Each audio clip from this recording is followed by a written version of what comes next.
Hello and welcome back to No Bullshit. Today, Evergreen State College is in the news again. This time, the Board of Trustees are holding a public listening session for anyone who wanted to offer their perspective about the recent racial unrest experienced there that turned into violent attacks, destruction of property, and a virtual kidnapping. For those who don't know, Evergreen State College first entered the news cycle at the beginning of this summer when unruly liberals and SJWs stormed the campus and basically held the school's administrators hostage with their protests. Let's take a quick look at a video from the incident. He's on the phone with Stacy right now. Is he saying?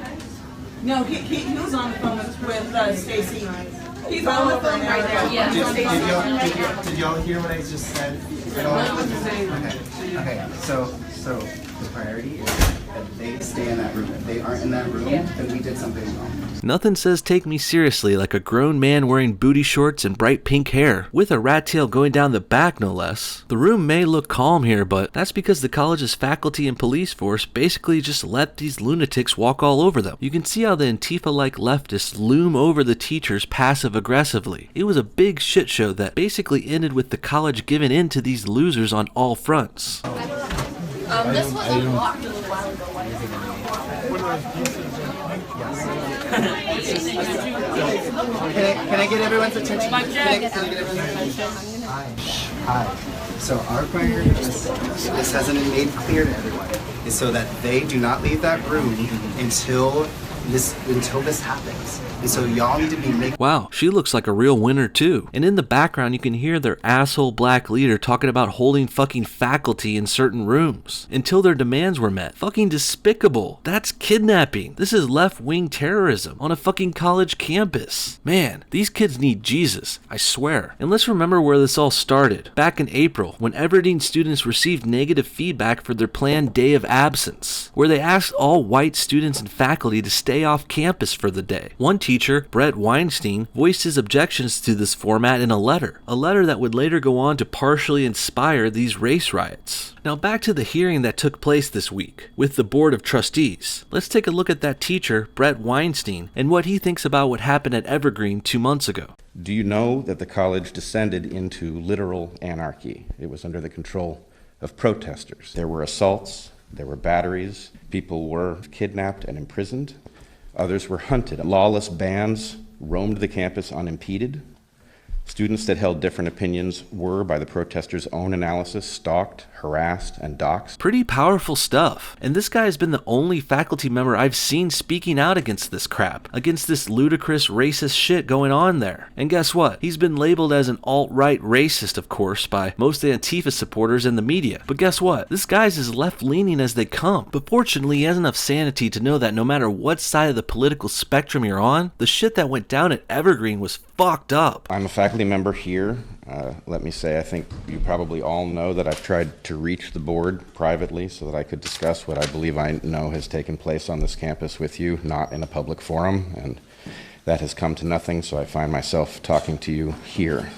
What a fucking joke. It looks like this Board of Trustees still doesn't give a shit about rectifying what they've let happen on their campus. They capitulated. They capitulated with the protesters out of fear and weakness. They called off their campus police and let violence and intimidation take over. And now apparently they aren't even hearing out their own teachers. So sad.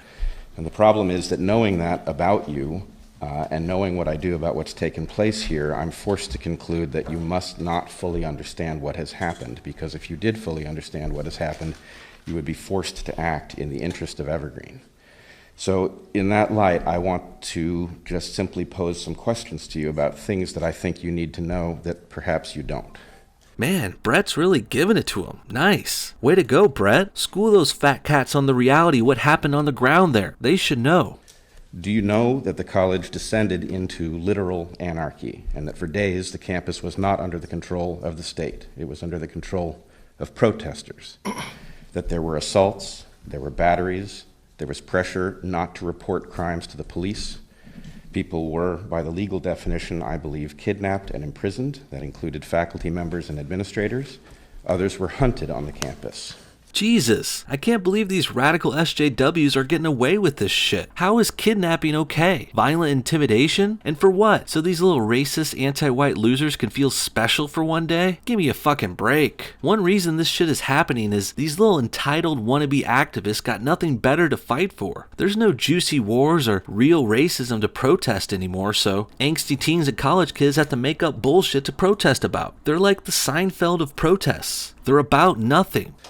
That lawless bands roamed the campus unimpeded. Police were physically and intentionally blocked by protesters. Police were cruelly, systematically, and personally taunted. They were humiliated and forced to stand down by the president.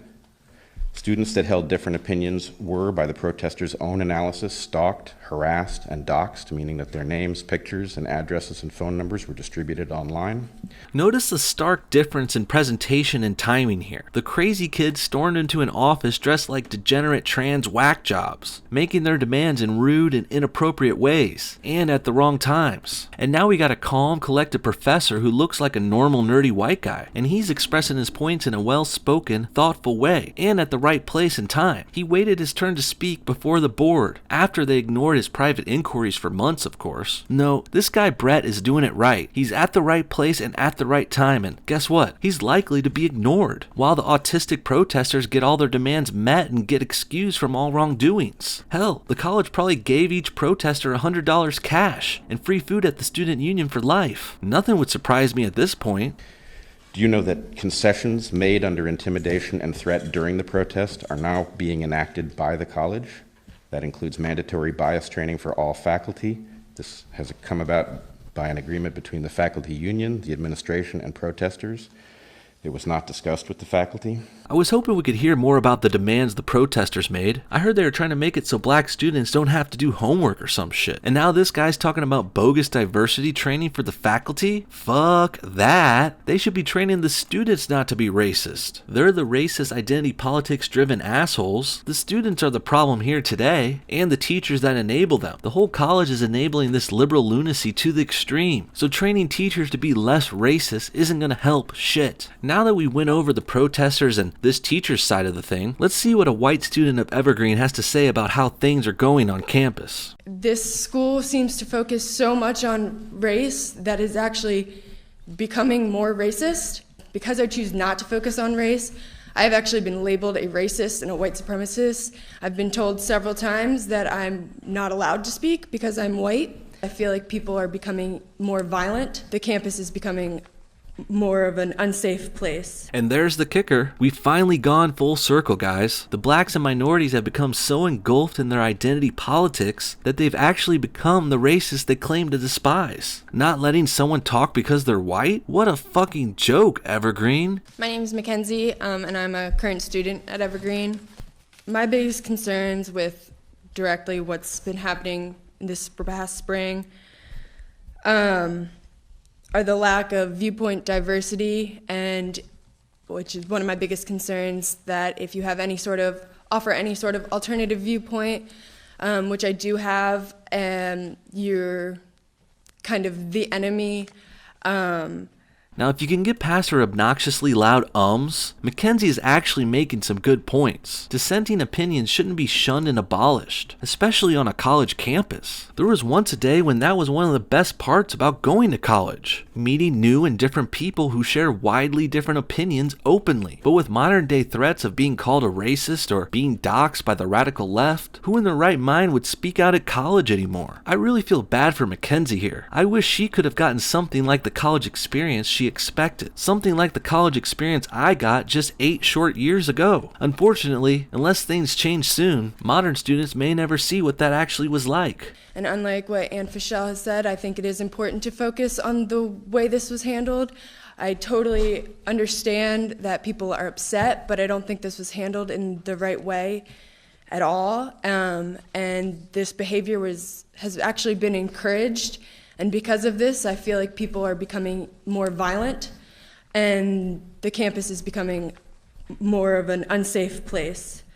Basically, everything is going to shit there because the faculty are too pussified to stand up to violent liberal protesters. They're sacrificing safety and freedom in order to avoid being called racist. And you know it's getting real bad when a girl like Mackenzie is speaking up. I'm not 100% for sure, but she looks like a feminist to me. It's the poor public speaking skills and the nose ring that give it away. So that means both the people speaking out against the protests, the two we've seen today, have actually been left-leaning too, like the protesters. They're not alt-right, racist, redneck KKK members. They're people who likely align with the protesters on many issues, except the part where they hate white people for being white, of course. I have been to several meetings to speak. I've been told several times that I'm not allowed to speak because I'm white. This school seems to focus so much on race that is actually becoming more racist.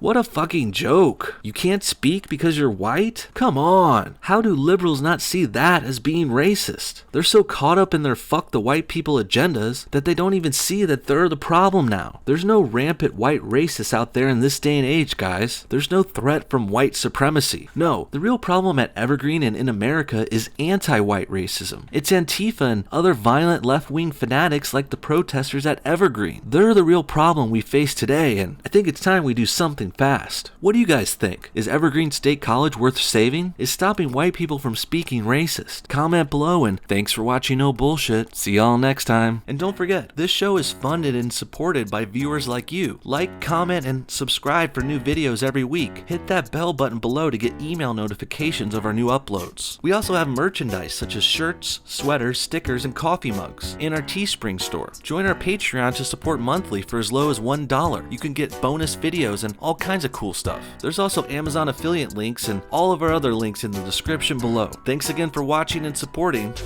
One more thing, I want to give a special thanks to these amazing Patreon supporters. You guys are the best. You guys went above and beyond the rest, and I love you so much for it. If anyone else wants to donate or join our Patreon crew, link in the description. We're going to be setting up more videos and live streams very soon. Thanks again.